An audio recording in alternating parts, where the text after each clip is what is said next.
Sementara itu, Tribuners, polisi di Ambon cegat pawai kemenangan fans Belanda. Apa yang terjadi?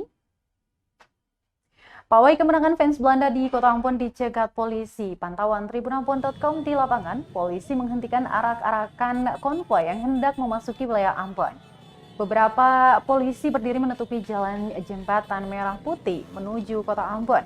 Hal itu dilakukan karena arahan dari Kapolresta Pulau Ambon dan Pulau-Pulau Lease Kombes Pol Raja Arthur Simamora tentang larangan pawai yang dapat memicu ricuh antar supporter.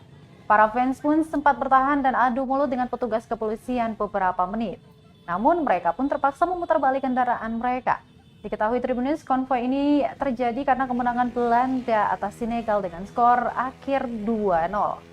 Pertandingan yang berlangsung di Stadion Al Thumama, Doha, Qatar pada Selasa 22 November 2022. Pada babak pertama laga perdana, Belanda ini De Oranje tidak berhasil membuat gawang Senegal jebol. Begitu juga sebaliknya. Namun pada babak kedua menit 84, Gakpo berhasil membocol gawang Senegal. Gol kedua pun berhasil disumbang oleh De Klasemen pada akhir tambahan 90 menit. Dengan hasil akhir 2-0, Belanda berhasil menang.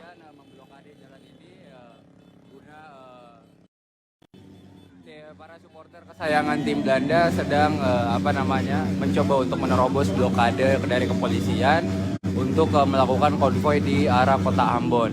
Namun beberapa petugas kepolisian ini membuat sebuah blokade untuk tidak terjadi kericuhan antar supporter nanti, karena ini berdasarkan himbauan dari Kapolsek Kota Ambon juga ini sebagai langkah untuk menertibkan Kota Ambon. Nah, bisa dilihat juga.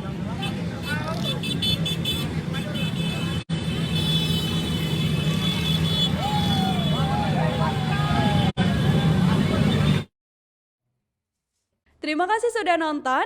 Jangan lupa like, subscribe, dan share ya.